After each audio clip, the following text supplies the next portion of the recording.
Hi, Carol Robbins, and I'm back with the fifth video in the Better Balance series. Now, in the last video, we talked about the lateral hip muscles and their Academy Award-winning performance in a supporting role in the stance phase of your gait, keeping your pelvis from shifting too far side to side as you walk, and keeping your hips literally more weight-bearing, which is great for bone density. In today's video, we're going to talk about the calf muscles. So these are the muscles that run up the back of your leg from the heel, and some of them attach all the way above the knee to the lower part of your thigh bone. So in order to measure the ability of that muscle or those muscles to lengthen, we need to dorsiflex the ankle and straighten the knee. So what does that mean?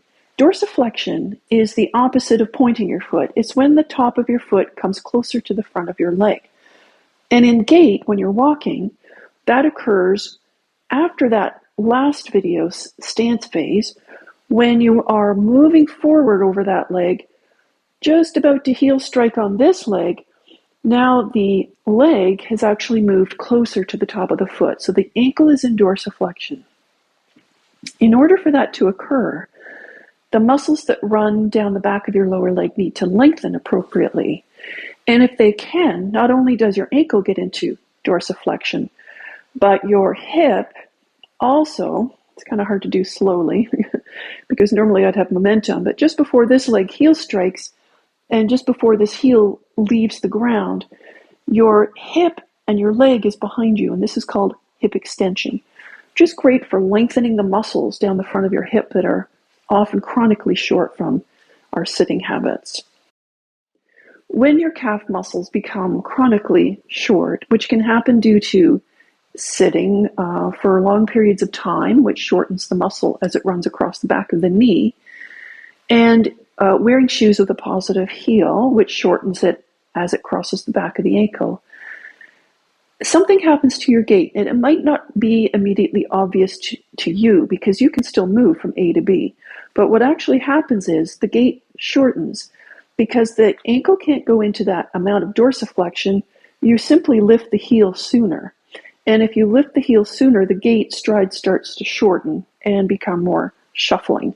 Not only that, but the hip doesn't get to extend anymore. If you can see that the thigh never actually gets behind me here. So we're robbing all the muscles of the hip from moving. We're robbing the joint of a full range of motion. So even walking on flat and level ground can be a much more beneficial movement for you if you have dorsiflexion. So how are we going to measure this ankle dorsiflexion? We're going to use this piece of equipment called a half dome. This is a little bit like your foam roller cut in half horizontally, but you don't have to cut your foam roller. You buy them like this. If you don't have one or you can't find one, you can use a rolled up yoga mat or a folded blanket or towel instead, okay? This is great because it doesn't squish when you put your weight on it, but those other things will be just as helpful if you don't have one.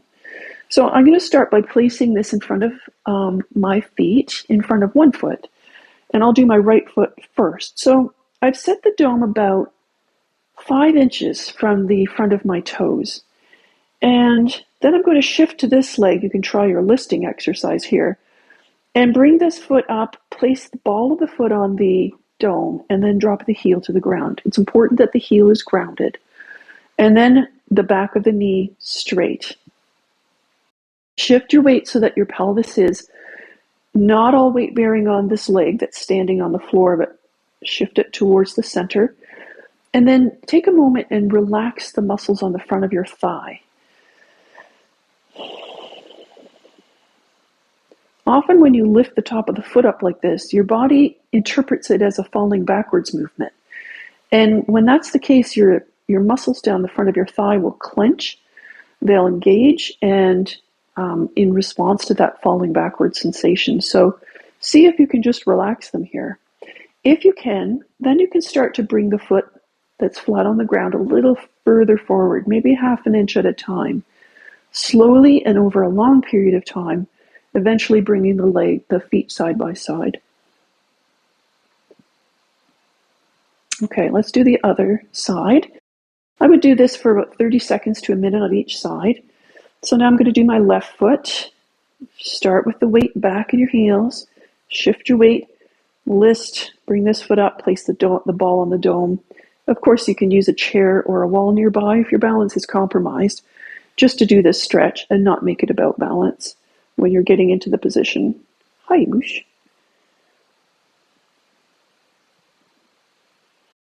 Once the heel is on the ground, make sure the knee is straight. Shift the weight in your pelvis so that you're not only leaning over this leg, so there's no weight on this one at all. Shift your weight, center it, balance, and then see if you can relax the muscles of your thighs. And if you can, start to bring the other foot a little further forward. You might find that you have a different boundary, which is the amount of distance between the feet from one side to another. I knew that was coming.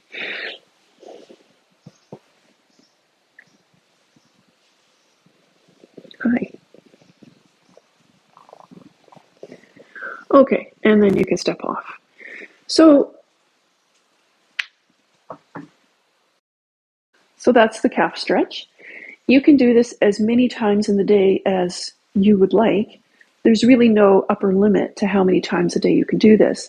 As long as you're not prioritizing the sensation of stretch. It's not about pulling the muscle apart.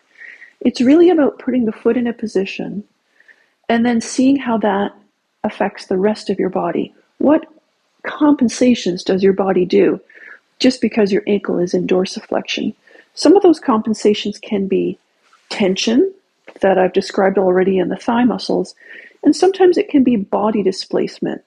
So it could be arms moving forward.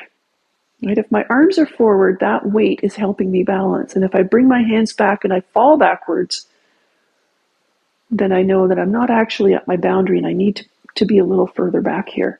Sometimes it's the whole body hinging forward. So it feels like I'm balanced, but that's because I've displaced my upper body forward over the front foot. Okay?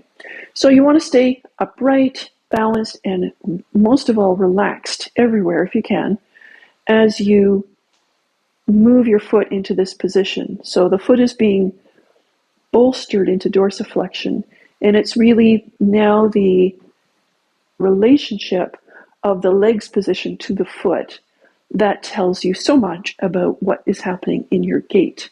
So that's our calf stretch, and I'll see you in the next video.